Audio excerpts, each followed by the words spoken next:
இதுக்குற இது கீழே ஊத்துன அடி வாங்க போறப்ப நீ இது குச்சி எடுத்துட்டு வர. ஐயோ கும்மி அடி கன்ஃபார்ம் ஐடியா. ஃபிளாஷ்பேக். குடுக்கறனா யாரு? ஓஹோ இதான் மேட்ரா. இப்படி சூடு அத்த வந்து கிண்டி ரசத்தை நடு வீட்டுல வச்சது உன் தப்பு. என் பிள்ளைகிட்ட திட்டுறியானே. மன்னிச்சுக்கோங்க ஆத்தா. எங்க வீட்டுல இருக்கவனுக்கு எப்பங்க ஆத்தா நல்ல புத்தி வரும்? அவனுக்கு நடிக்கிற 4 காலை வச்சுட்டு நாட்டாம மாதிரி இருக்காண்டி என் பால்டபா. ஐயோ பாலகா. ஏன் ஆத்தா அவன் பல்லு தேக்க மாட்டீங்களா? பல்லு தேய்ச்சா பல்லுல இருக்கிற கால்சியம் எல்லாம் கரைஞ்சு போயிடும்டி. நைட் ஆனா சம்பந்தமே இல்லாம கொலைக்கிறேன் ஆத்தா. அது நீங்கெல்லாம் நைட்ல அலாட்டா தூங்குறீங்களான்னு செக் பண்றாண்டி. வீட்டுல இருக்க பர்னிச்சர்லாம் கிடைக்கிறேன் ஆத்தா. அதுக்கு மட்டும் ஏதாவது பரிகாரம் சொல்லணும் ஆத்தா.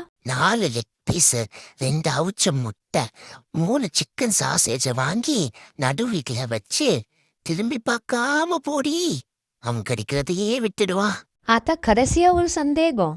அத்தாவிய சந்தைக்கு பசியா நீ? கேளு கேளு. அத்தா வேப்பிலைக்கு பதிலா இதே நாங்க பிரியாணியில போடல புதினா வச்சிருக்கீங்க. ஐயோ புதினாவாய்த்து சமாளிப்போம். புதினாவும் நான் படிச்சதுதான், வேப்பிலையும் நான் படிச்சதுதான். போய் பரிகாரத்தை செய்யற வழியே பாருடி. உங்களுக்கு ஏதாவது பரிகாரம் வேணும்னா ஃபாலோ பண்ணிட்டு கமெண்ட் பண்ணுங்க.